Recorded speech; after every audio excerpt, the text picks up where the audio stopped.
You're watching how to fix iPhone photos not showing location. First, ensure location services are enabled for the camera app. Go to Settings, Privacy and Security Location Services. Ensure the main toggle is on. Scroll to Camera and tap it. Select while using the app or always. Also, ensure precise location is toggled on. Next, check the date and time settings. Go to Settings, General. Date and time and enable Set Automatically. Incorrect time can disrupt location tagging.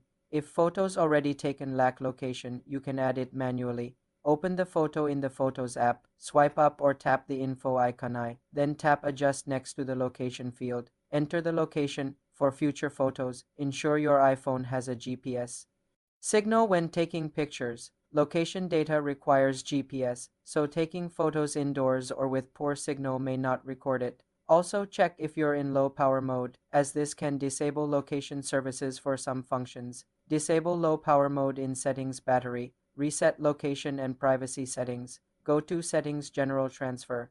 Or Reset iPhone, Reset location and privacy. This will reset permissions and you'll need to re-grant location access to apps. Restart your iPhone. If using iCloud Photos, ensure location is included in metadata uploads. The location is stored in the photos metadata EXIF data. For more simple computer tutorials, subscribe to the channel.